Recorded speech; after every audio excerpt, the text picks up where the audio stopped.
नमस्कार। आज मैं अपने सहकर्मियों के लिए गूगल फॉर्म बनाना सिखाऊंगी कि किस प्रकार गूगल फॉर्म के माध्यम से परीक्षा ली जाती है। ऑनलाइन पढ़ाने के क्रम में हमें परीक्षाएं भी आमतौर पे ऑनलाइन लेनी पड़ती हैं और गूगल फॉर्म्स एक बहुत ही सहज तरीका है जिसके माध्यम से हम परीक्षा ले सकते हैं। तो इसके लिए सबसे पहले आप अपने मोबाइल पे डेस्कटॉप उसमें या फिर अपने लैपटॉप में कहीं भी सबसे पहले आप गूगल का पन्ना खोलें। आप गूगल अपने मेल से लॉगिन रहें जिस प्रकार मैं हूं। सबसे पहले यहाँ टाइप करेंगे गूगल फॉर्म्स।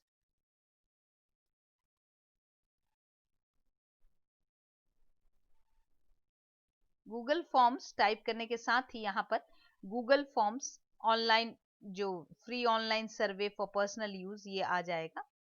हम इस पर क्लिक करेंगे।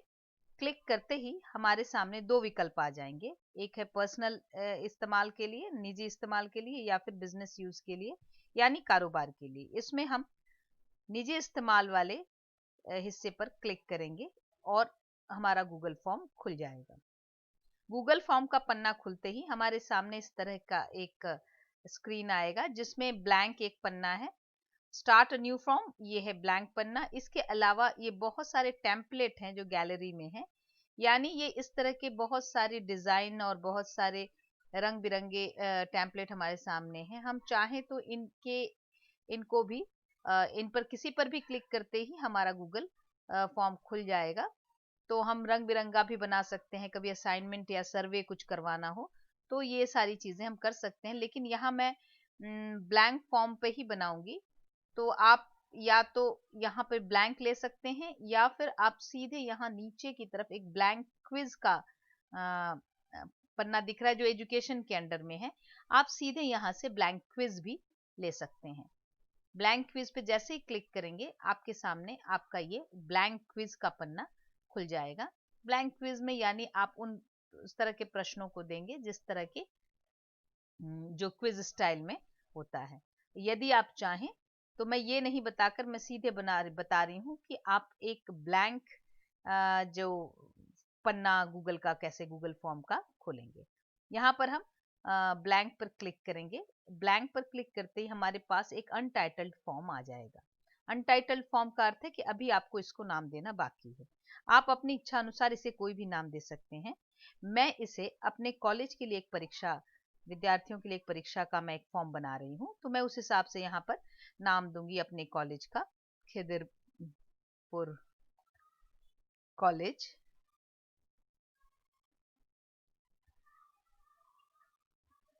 और आप यहाँ पर और कुछ लिख सकते हैं, कलकत्ता लिख सकते हैं, या मैं यहाँ लिखती हूँ हिंदी विभाग, जिससे कि ये पता चले कि ये हिंदी विभाग की परीक्षा का फॉर्म है।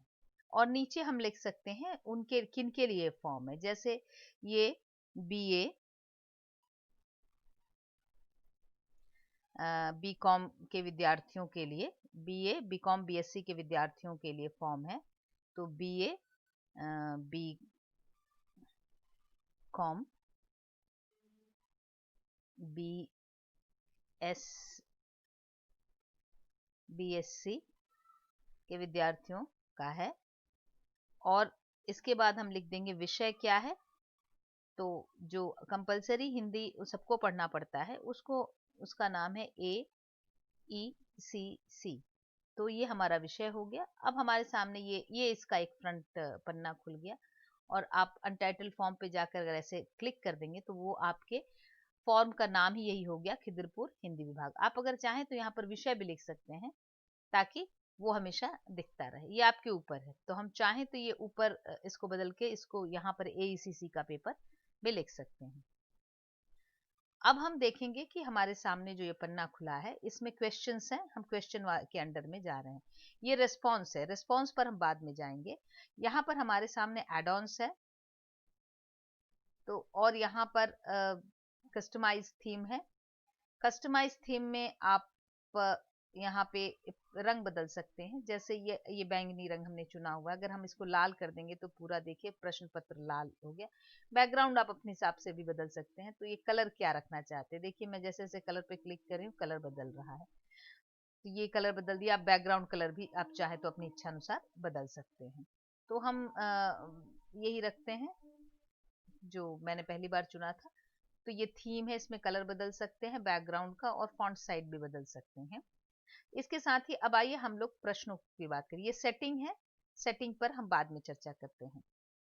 पहले हम तैयार करते हैं। किसी भी प्रश्न पत्र में शुरुआत में हमको नाम लिखना पड़ता है ताकि विद्यार्थी की पहचान हो सके। तो सबसे पहले हम पहला जो प्रश्न बनाएंगे वो होगा नेम, और यहाँ ये शॉर्ट आंसर अपने आप आ गया। नहीं आएगा तो आप यहाँ क्लिक करेंगे तो किस तरह का आंसर देना है उसका एक पूरा ड्रॉप बॉक्स खुल जाएगा। हम इसमें से कोई भी ड्रॉप बॉक्स ले सकते हैं। तो अगर आप चाहें तो ये उसमें से कोई एक चुन सकते हैं। शॉर्ट आंसर आ गया। यहाँ पर विद्यार्थी अपना नाम लिखेगा।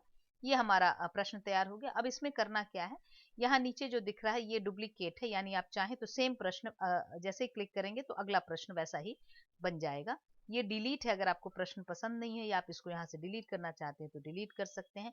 ये रिक्वायर्ड है, इसे ध्यान दें। ये प्रश्न ऐसा है कि अगर आप चाहते हैं कि इस प्रश्न को सबको देना अनिवार्य है तो आप यहाँ रिक्वायर्ड पे क्लिक कर देंगे, तो ये प्रश्न लिखे बिना वो लोग सबमिट ही नहीं कर पाएंगे। इसलिए उन्हीं प्रश्नों पर रिक्वायर्ड का ऑन करें जिन प्रश्नों को दिए बिना आप फॉर्म जमा नहीं किया जा सकता, जैसे कि नाम, रोल नंबर, रजिस्ट्रेशन नंबर इत्यादि। अब ये एक प्रश्न तैयार हो गया। अब हम दूसरा प्रश्न कैसे तैयार करते हैं। दूसरा प्रश्न तैयार करने के लिए ये प्लस साइन यहाँ पर है, ऐड क्वेश्चन। तो आप ऐड करते जाइएगा, लगातार प्रश्न ऐड होते जाएंगे। देखिए मैं आपको दो तरीके बताती हूँ। एक तो है ये ऐड कर लीजिए, जैसे मैंने यहाँ पर कर लिया क्लास, जो जिस स्ट्रीम या स्ट्रीम में लिखती हूँ, किस स्ट्रीम का विद्यार्थी है, स्ट्रीम, स्ट्रीम लिखा और मल्टीपल चॉइस ले लिया। इसमें देखिए बहुत सारे ऑप्शन है, इसमें से मल्टीपल चॉइस को क्लिक कीजिए। ऑटोमेटिकली भी बहुत सारी चीजें आती हैं, आप जरूर ध्यान से इसको देख लीजिए। मल्टीपल चॉइस में अब हम यहाँ पर दे देंगे BA एक ऑप्शन, BCom दूसरा ऑप्शन, और BSc तीसरा ऑप्शन। तो जो विद्यार्थी जिस स्ट्रीम का होगा वो यहाँ पर अपना चुन लेगा। हम लोग यहाँ पर किसी तरह की कोई वो नहीं करेंगे। हाँ, या फिर इसको हम रिक्वायर्ड क्वेश्चन में डाल देंगे। क्यों? क्योंकि ये देना अनिवार्य है। अगला प्रश्न हम करेंगे जिसमें हम उनसे उनका रोल नंबर मानेंगे या रजिस्ट्रेशन, आपकी जो इच्छा हो वो कर सकते हैं। और रोल नंबर के लिए किसी मल्टीपल चॉइस की जरूरत नहीं है, शॉर्ट आंसर ही होगा। यहाँ पर बच्चे अपना रोल नंबर लिख सकते हैं। ये हो गया। इसके अलावा कोई चाहे तो रजिस्ट्रेशन नंबर या और अन्य कोई जानकारी जो लेनी हो वो कर सकता है। तो इसको भी रिक्वायर्ड कर देते हैं। तो ये जो हिस्सा हुआ ये रिक्वायर्ड हुआ, इसका उत्तर दिए बिना विद्यार्थी आगे बढ़ ही नहीं पाएगा। आगे हम देखते हैं कि ये हो गया उसका फ्रंट पेज। हम चाहें तो लगातार प्रश्न बना सकते हैं, लेकिन ये अच्छा नहीं दिखता, इसलिए पहला हिस्सा हम रहने देते हैं। जो पहला पन्ना खुलेगा हम एक दूसरा सेक्शन लेते हैं। आप देखेंगे कि सामने बार है, इसमें सबसे नीचे जो है ऐड सेक्शन का ऑप्शन है। आप किसी पर भी कर्सर ले जाएंगे तो वहां बगल में उसका नाम खुल जाता है। ऐड सेक्शन को हम क्लिक करते हैं तो ये after section 1 continue to section 2, ये विद्यार्थी के सामने पहले ये पन्ना खुलेगा, फिर उसके बाद दूसरा पन्ना खुलेगा। तो अब हम आते हैं प्रश्नोत्तर पर। तो ये अनटाइटल्ड सेक्शन है। तो हम यहाँ पर चाहें तो लिख सकते हैं जो हमारा सब्जेक्ट है, जैसे MIL हिंदी लिख दिया हमने। जो भी आप चाहें लिखिए, इसकी डिस्कशन लिख सकते हैं। कई कई लोग हैं जो एक ही प्रश्न पत्र में कई हिस्से हो सकते हैं, भाग क ख ग वो लिख सकते हैं। आप इसके हिसाब से चीजें लिख सकते हैं। तो ये हो गया, दूसरा हिस्सा खुल जाएगा। इसमें हम लिख सकते हैं एक की सभी प्रश्न अनिवार्य हैं। मान लीजिए कि इसमें हमारे सभी प्रश्नों के उत्तर आपको देने हैं, सभी प्रश्न अनिवार्य हैं। आप चाहें तो ऐसे भी यहाँ लिखा जा सकता है कि 10 में से 5 प्रश्नों के उत्तर दीजिए, ये आप पर निर्भर है। अब ये सेक्शन 2 खुल गया। इसके बाद इनके प्रश्नों को हम कैसे बनाएंगे, यहाँ ऐड क्वेश्चन करने से वो आ जाएगा। हमें क्विज बनाना है, यानी हमें ऐसे प्रश्न बनाने हैं जिसके आंसर यहाँ दिए होंगे। तो ये क्विज अपने आप नहीं बनेगा, इसके लिए आपको एक प्रक्रिया करनी पड़ेगी पूरी। उसके लिए आपको सेटिंग में जाना पड़ेगा। सेटिंग में जाते ही आप देखेंगे कि बाईं तरफ जनरल है और दाहिनी तरफ क्विजेस दिया हुआ है। तो पहले हम क्विजेज में जाते हैं। क्विजेस को देखते हैं। Make this a quiz, assign points values two questions and allow auto grading. जब तक आप क्विज नहीं बनाएंगे तब तक उसमें आप पॉइंट नहीं दे सकते हैं, यानी उन पे मार्क्स नहीं दे सकते हैं और कोई ऑटो ग्रेडिंग नहीं कर सकते हैं।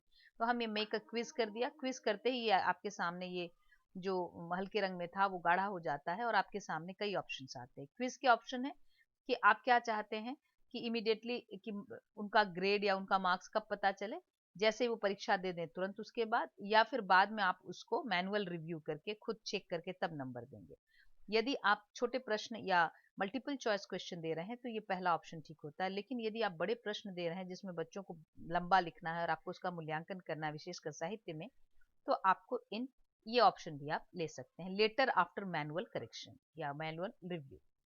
अभी मैं ये चूंकि मैं छोटे प्रश्न बना रही हूँ यानी एमसीक्यू बना रही हूँ, इसलिए मैं पहले वाले ऑप्शन को लेती हूँ। इसके अलावा रिस्पोंडेंट कैन सी, यहाँ पर ऑप्शन है आपके हाथ में है कि आप चाहें तो बच्चे अपना मिस क्वेश्चन दे सकते हैं।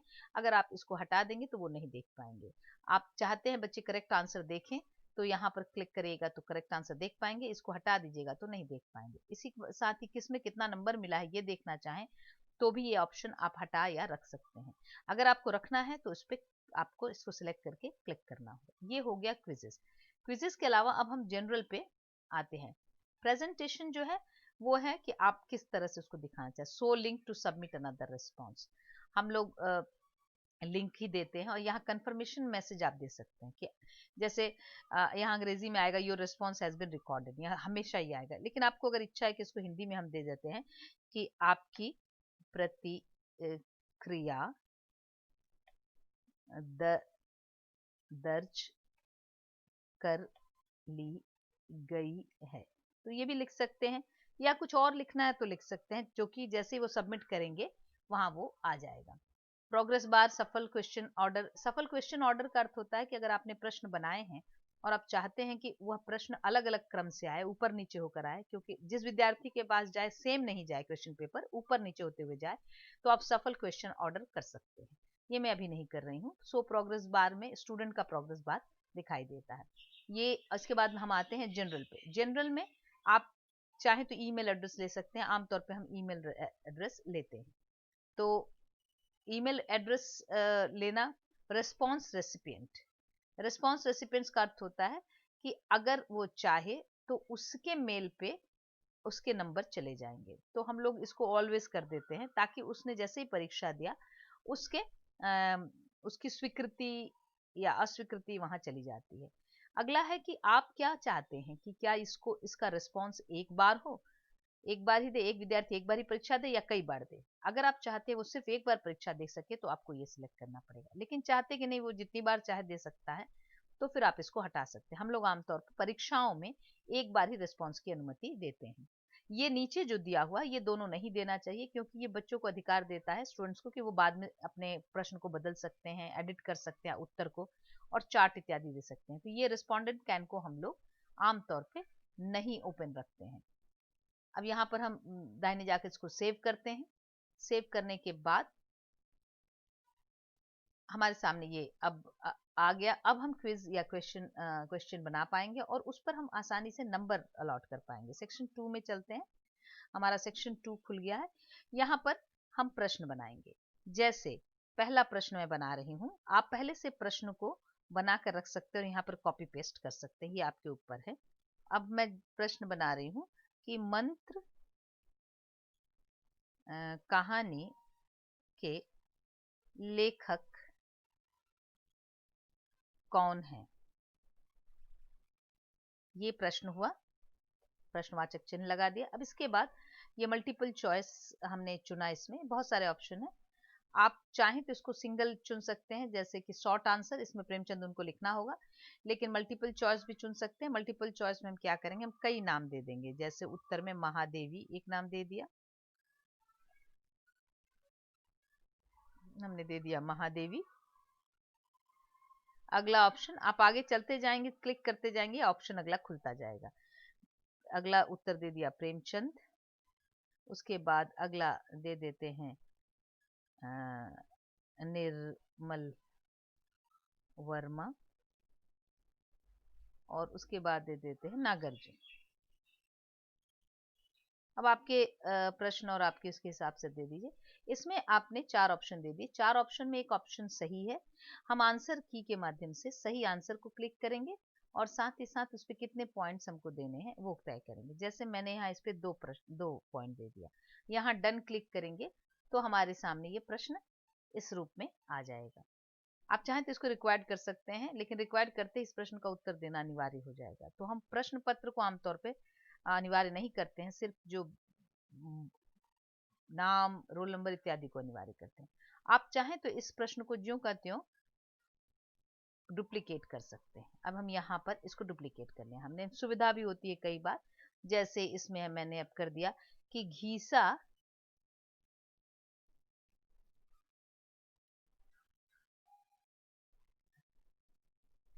या क्या निराश हुआ जाए। मान लीजिए करते हैं, क्या निराश हुआ जाए के लेखक कौन है। तो आधा थोड़ी काम मेहनत कम पड़ती है इसमें। और यहाँ पर एक नाम हटाकर हम वहाँ पे क्या निराश हुआ जाए के लेखक का नाम दे देंगे, हजारी प्रसाद द्विवेदी। और यहाँ आंसर की पे जाके सही उत्तर को हम क्लिक कर देंगे और इसको हम हटा देंगे, क्योंकि कई बार 2 उत्तर भी सही हो सकते हैं, कई कुछ प्रश्न इस तरह के होते हैं। तो ये हो गया क्या निराश हुआ जाए कि लेखक कौन है। हमने डन कर दिया। तो कॉपी करके भी कर सकते हैं। अगला प्रश्न हम बनाते हैं जिसमें हम देखेंगे कि किस तरह से हम इन प्रश्नों में चित्र भी जोड़ सकते हैं और चित्रों की बात भी कर सकते हैं। जैसे मान लीजिए हम कोई प्रश्न दे रहे हैं जिसमें कहीं कोई एक चित्र डालकर फिर प्रश्न किया जाए।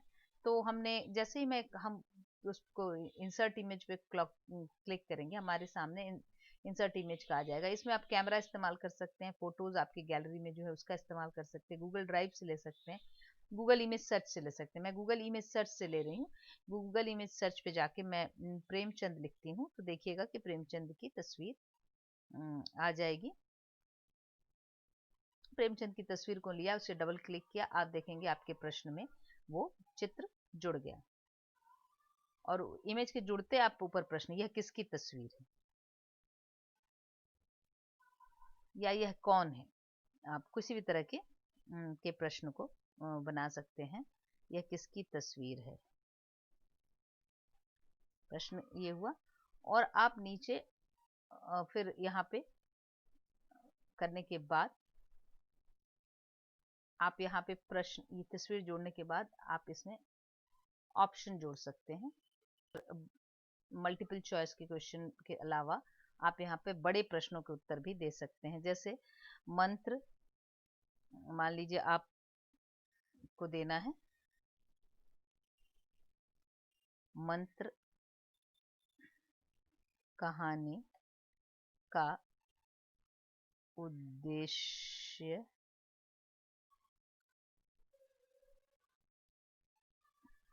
क्या है। ये प्रश्न 1 वर्ड नहीं हो सकता, इसलिए इसको हम जब इसमें चुनेंगे तो शॉर्ट आंसर या पैराग्राफ चुन सकते हैं, या फिर एक तरीका है फाइल अपलोडिंग का। फाइल अपलोड अगर आप सिलेक्ट करते हैं तो स्टूडेंट अपने पेपर पे लिख के फोटो खींच के अपलोड कर सकते हैं। और साहित्य के विद्यार्थियों के लिए वो ज़रूरी होता है कि थोड़े विस्तार से उत्तर लिखें। यहाँ पर हम कंटिन्यू करते हैं तो आपके सामने ये प्रश्न भी आ जाएगा और ये आपके सामने पूरा का पूरा वो पन्ना खुल जाएगा, जिसमें पूछा जाएगा कि आप क्या फाइल चाहते हैं, क्या कोई फाइल या फिर स्पेसिफिक। आमतौर पे हम पीडीएफ फाइल सिलेक्ट करते हैं ताकि विद्यार्थी पीडीएफ बनाकर भेजे। इसके अलावा कई सारे फाइल हैं, आप जो चाहें चुन सकते हैं या सबका ऑप्शन भी दे सकते हैं। पूछा गया कितने नंबर, कितने फाइल, नंबर ऑफ फाइल आप 5, 10 जितने भी फाइल की अनुमति दे सकते हैं। यहाँ मैं एक ही दे रही हूँ।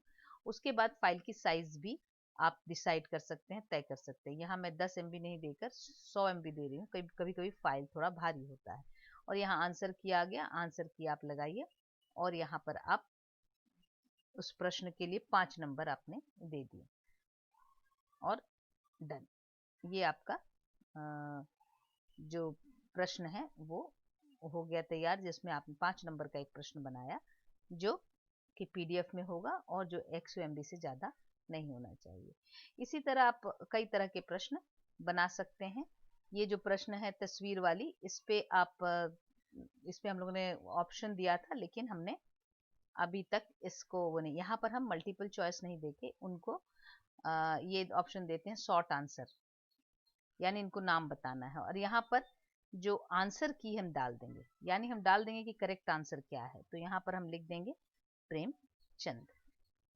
प्रेमचंद लिखते ही वहाँ पे प्रेमचंद जैसे ही आप लिखेंगे, विद्यार्थी लिखेगा उसका सही उत्तर वो सही हो जाएगा। और अगर कुछ दूसरा लिखता है तो फिर वो उसको उसका अंक नहीं मिलेगा। तो यहाँ प्रेम, थोड़ी गड़बड़ी हो गई है, प्रेमचंद कर दिया और साथ ही साथ इसमें भी पॉइंट्स दे दिया, 2 पॉइंट्स यहाँ दे दिया। तो इस तरह से, और marks all other answer incorrect, दूसरा कुछ लिखते हैं तो इनकरेक्ट होगा, ये लिख सकते हैं। कई बार क्या होता है कि विद्यार्थी हिंदी में नहीं देके अंग्रेजी में लिख रहे हैं, तो फिर हम ये भी कर सकते हैं कि उसी प्रश्न को 2-3 ऑप्शन हम दे सकते हैं, प्रेमचंद अंग्रेजी में भी लिख के डाल दें, ताकि वो अंग्रेजी या हिंदी जिसमें भी लिखे वो करेक्ट माना जाएगा। 2-3 ऑप्शन हम यहाँ लिख सकते हैं। यहाँ हो गया डन। इस तरह से हमने यहाँ प्रश्न तैयार किया। पहले पोर्शन में हमने विद्यार्थी का ईमेल मांगा है, वो ऑटोमेटिक हो गया, और नाम उसका किस शाखा का है, रोल नंबर, और उसके बाद हमने प्रश्नों की तैयारी की। यहाँ पर आप जितना प्रश्न चाहे दे सकते हैं, अब आपके ऊपर है, आप एक एक करके प्रश्न जोड़ते जाइए। यहाँ देखिए मंत्र कहानी का उद्देश्य क्या करके हमने फाइल अपलोड की बात कही है। तो ये इस तरह से प्रश्न तैयार हो गया। अगर आप सिर्फ मल्टीपल चॉइस क्वेश्चन बनाते हैं तो आपको चेक करने की जरूरत नहीं है, ऑटोमेटिक चेक हो जाएगा और आप उस पर उसका अंक विद्यार्थियों को तुरंत मिल जाएगा। और आप जब देखना चाहें कि रिस्पॉन्स कितने विद्यार्थियों ने रिस्पॉन्स दिया है, तो आप वो रिस्पॉन्स यहाँ आकर देख सकते हैं। तो अभी चूंकि वेटिंग फॉर रिस्पॉन्स है, कोई रिस्पॉन्स नहीं आया, अभी तो प्रश्न बना ही है। इधर आकर हम क्या करते हैं कि अब हम इन कुछ दूसरे हिस्से को भी देख लेते हैं। देखिए हमने टोटल पॉइंट 11 पॉइंट का प्रश्न बनाया। आप जितना पॉइंट का प्रश्न बनाएंगे, 100 नंबर का बनाइए, 20 नंबर का बनाइए, 10 नंबर का बनाइए, आपके ऊपर है। तो यहाँ आप बना सकते हैं। तो इस तरह पूरा प्रश्न हमारा तैयार हो गया है और इस प्रश्न को अब हम विद्यार्थी तक भेज सकते हैं। तो पहले सामान्य रूप से विद्यार्थी तक भेजने के लिए हमें क्या करना पड़ता है? एक तो हम ये कर सकते हैं कि इस प्रश्न को देख सकते हैं। प्रीव्यू का अर्थ होता है आप देखना चाहें कि विद्यार्थी को ये कैसा दिखेगा। प्रीव्यू खोलते ही आपके सामने ये खुल जाएगा। ये देखिए इस तरह से विद्यार्थी को दिखाएगा। विद्यार्थी को पहला ईमेल एड्रेस लिखना जरूरी है, उसके बाद उसका नाम, स्ट्रीम और रोल नंबर। उसके बाद ये जब भर लेगा तब उसको नेक्स्ट जा सकता है। उसको नेक्स्ट जाकर फिर जब तक ये भरेगा नहीं तब तक वो आगे नहीं बढ़ेगा, आगे जाकर उसको क्वेश्चन खोलने को मिलेगा। तो ये हमने देख लिया किस तरह से ये प्रश्न पत्र खुला। विद्यार्थियों को भेजने का तरीका क्या है? विद्यार्थी को भेजने का तरीका ये है कि आप यहाँ सेंड पे जाइए। सेंड पे आप किसी विद्यार्थियों को 3 तरीके से भेज सकते हैं। उसको ऐड कर सकते हैं, उसको लिंक बना सकते हैं, और या उसको मेल कर सकते हैं। आमतौर पर हम लिंक का प्रयोग करते हैं। लिंक जो है इस तरह से बनता है। हम लिंक वाले साइन पे आएंगे। ये लिंक का साइन है, आप देखेंगे कि आपके सामने इतना बड़ा लिंक बन गया। इतना बड़ा लिंक तो हम विद्यार्थी को भेजेंगे नहीं, इसलिए हम इसको क्या करते हैं, शॉर्ट इन यूआरएल। अब ये जो लिंक है, इस लिंक को हम कॉपी कर लेंगे, इधर दाहिनी तरफ कॉपी करके, ये कॉपी करने के बाद हमारे पास लिंक आ गया। अब हम चाहें तो इसको मेल से या व्हाट्सएप से इसको भेज सकते हैं। तो ये हमारा पूरा एक तरह से कहें तो फॉर्म तैयार हो गया है। फॉर्म का कॉपी भी हमने कर लिया, लेकिन एक चीज और बची रह गई है, वो है कि हम जब ये प्रश्न पत्र भेजेंगे तो इसका कोई समय तय नहीं है, क्योंकि ये ओपन रहेगा। तो हम 2 तरह से उसको रोक सकते हैं। पहला तरीका तो है रिस्पॉन्सेज में जाइए, एक्सेप्टिंग रिस्पॉन्स यहाँ लिखा हुआ है। अगर आप चाहते हैं तो आप इसको बंद करके रखिए, नॉट एक्सेप्टिंग रिस्पॉन्स। आप उनको भेज दीजिए अपना लिंक और उनको टाइम दे दीजिए, उसी टाइम पर आप इसको ऑन कीजिए, और फिर जब आपके हिसाब से टाइम खत्म हो गया है तो इसको ऑफ कर दीजिए।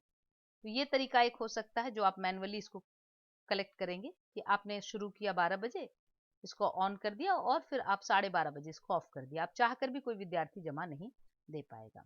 और एक और तरीका है जिसके माध्यम से हम विद्यार्थियों के समय का नियंत्रण कर सकते हैं और उसको हमें मॉनिटर भी नहीं करना पड़ेगा, वो है एड ऑन्स। आप जब अपना गूगल फॉर्म बनाएंगे तो ये चिन्ह आपको नहीं दिखेगा, क्योंकि ये एड ऑन्स पहले मैंने डाउनलोड किया, फिर वो यहाँ है। कैसे डाउनलोड करते हैं उसका तरीका ये है कि आप इन 3 बिंदुओं के नीचे देखिएगा, यहाँ एड ऑन्स करके दिया हुआ है। जैसे ही एड ऑन्स पे जाएंगे तो यहाँ पर आपको बहुत सारी चीजें खुलेंगी जो कि गूगल के एड ऑन्स हैं, जो कि इस गूगल फॉर्म को और भी समृद्ध करती हैं। इन एड ऑन्स में से मैंने जो समय के लिए किया है वो है फॉर्म प्रेजेंटर, लिमिटर भी है, फॉर्म प्रेजेंटर एक है, form presenter and timer. Form presenter and timer, इसको आप डाउनलोड कर लीजिएगा, ऑटोमेटिकली यहाँ से इंस्टॉल्ड हो जाएगा। वो मेरा इंस्टॉल किया वो ऐप आ जाएगा और इसको हम इंस्टॉल कर लेंगे। फॉर्म प्रेजेंटर टाइम को इंस्टॉल करेंगे, ये ऑटोमेटिकली हमारे मेल में इंस्टॉल हो जाएगा। आपके सामने एक दूसरा विंडो खुलेगा जिसमें आपसे परमिशन मांगी जाएगी कि क्या आप अपने मेल में इसको, अपने जीमेल के अंतर्गत इसको इंस्टॉल करना चाहते हैं गूगल ड्राइव में या नहीं। आप उसको ओके करते जाइएगा। ओके करने के साथ ही आपके उसमें वो इंस्टॉल हो जाएगा। थोड़ा समय लग रहा है इसमें। ये रहा, आप ये चूज एन अकाउंट, आप किस अकाउंट में ये चाह रहे हैं, तो मैं अपना अकाउंट चुन रही हूँ। और उस अकाउंट के बाद अपने आप ये आपको अलाउ करने के लिए कहेगा और नीचे आप अलाउ कर देंगे तो ये आपके गूगल फॉर्म के साथ ऑटोमेटिकली कनेक्ट हो जाएगा। डन या क्रॉस कर देने से होगा, और यहाँ इसको क्रॉस कर देते हैं, इस विंडो को बंद कर देते हैं। अब हमारे सामने एड ऑन्स में हम जाएंगे तो फॉर्म प्रेजेंटर एंड टाइमर हमारे सामने खुलेगा। उस पर क्लिक करते ही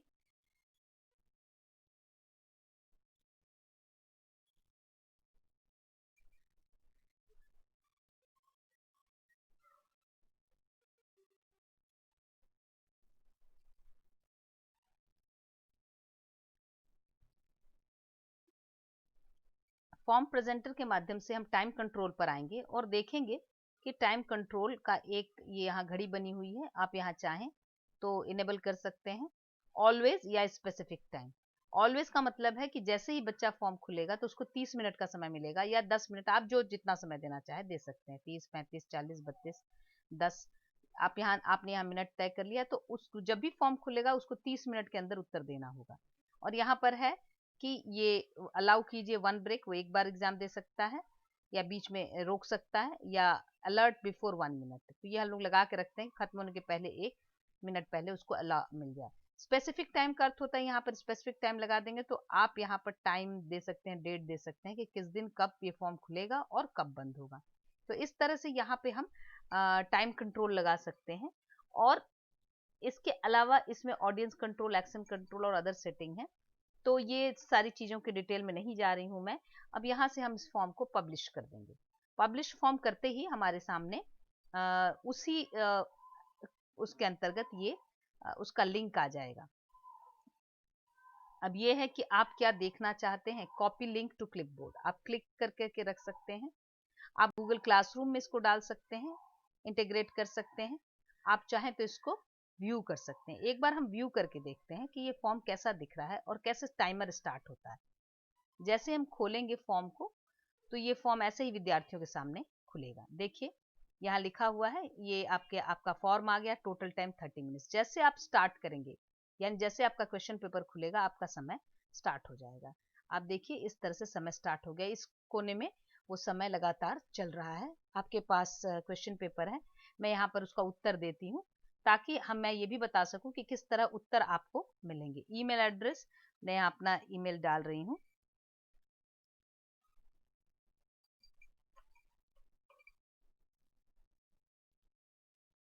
उसके बाद नाम,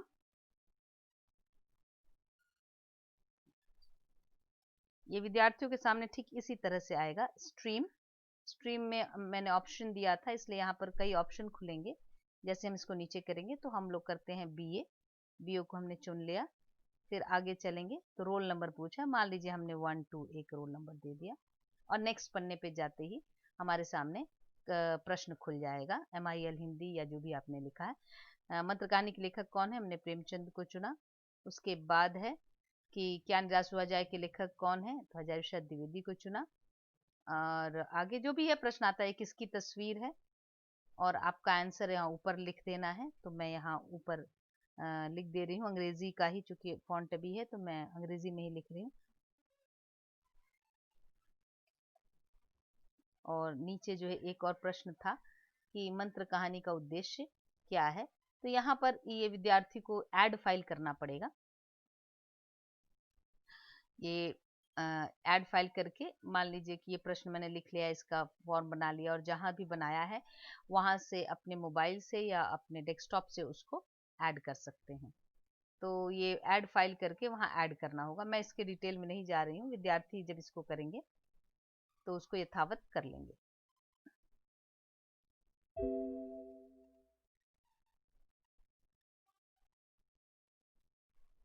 और जब फाइल ऐड हो जाएगा तो उसके बाद ये सबमिट करेंगे हम। सबमिट करते ही ये यहाँ पर जो हमने लिखा था आपकी प्रतिक्रिया दर्ज कर ली गई है वो आ जाएगा। व्यू स्कोर, अगर आप स्कोर देखना चाहेंगे तो जितना स्कोर है, चूंकि बहुत सारा मैनुअल था इसलिए 4 आउट ऑफ 11 आपको यहाँ दिख रहा है। विद्यार्थी जितना नंबर पाएगा वो उसके सामने आ जाएगा और वो देख पाएगा कि उसने कहाँ कितना नंबर पाया है। देखिए यहाँ पहला प्रश्न का उत्तर सही दिया इसलिए 2 नंबर मिला है, दूसरे का भी उत्तर सही है इसलिए 2 नंबर मिला है, तीसरा इसलिए गलत यहाँ दिखा रहा है क्योंकि पी जो है वो कैपिटल में नहीं है। और चौथा जो है ये मंत्र कहानी का उद्देश्य क्या है, चूंकि इस पे मैनुअल मार्किंग होगी इसलिए इसकी मार्किंग ही नहीं है कुछ। और ये ट्रैकिंग वो है कि अगर आप चाहते हैं कि आपका ठीक से वो हुआ है कि नहीं, तो ये आपका ट्रैकिंग है। तो ये रिस्पॉन्स वो देख पाएगा, दोबारा वो चाहेगा तो फिर वो रिस्पॉन्स नहीं दे पाएगा। तो ये हुआ पूर्ण आपका फॉर्म। कैसे आप बनाएंगे और कैसे इसकी टाइम लिमिट रखेंगे। और रिस्पॉन्स देखिए यहाँ पर अंत में, यहाँ पर रिस्पॉन्स एक आपके सामने आ गया। आप यहाँ पर जैसे क्लिक करेंगे आपको दिख जाएगा कि एक व्यक्ति ने यहाँ रिस्पॉन्स किया है। वो व्यक्ति, उस व्यक्ति ने कहाँ कितना नंबर दिया है वो सारा आ जाएगा। अगर आप इंडिविजुअल देखना चाहते हैं, ये समरी है, इंडिविजुअल देखना चाहते हैं तो इंडिविजुअल आ जाएगा। ईटू सिंह ओम से आया हुआ है, कौन कौन से प्रश्नों के उत्तर दिए हैं और क्या नहीं दिया। हर विद्यार्थी का एक अलग से डेटा बन जाएगा इसमें। इसके साथ ही अगर आप चाहते हैं कि सारे विद्यार्थियों का स्प्रेडशीट हो तो ये क्रिएट स्प्रेडशीट पे आप जाएंगे, इसको क्लिक कीजिएगा और क्रिएट न्यू स्प्रेडशीट कीजिएगा। क्रिएट करते ही आपके सामने की स्प्रेडशीट एक्सेल में खुल जाएगा, जिसके अंतर्गत आप देखेंगे कि सारे विद्यार्थियों का, जितने विद्यार्थियों ने परीक्षा दी है उनका नाम एक एक करके आ जाएगा। चूंकि एक ही की प्रतिक्रिया आई है इसलिए आप देखिएगा उसका कौन से प्रश्न पर उसने क्या उत्तर दिया है, ये पूरा डेटा आपके सामने आ जाएगा। आप इसको स्क्रॉल करके देख सकते हैं। तो इस तरह कैसे प्रश्न बनाएंगे, किस तरह से उसको देंगे और कैसे विद्यार्थियों को समय के भीतर उत्तर देना होगा, ये सारी प्रतिक्रिया यहाँ मैंने बता दी है।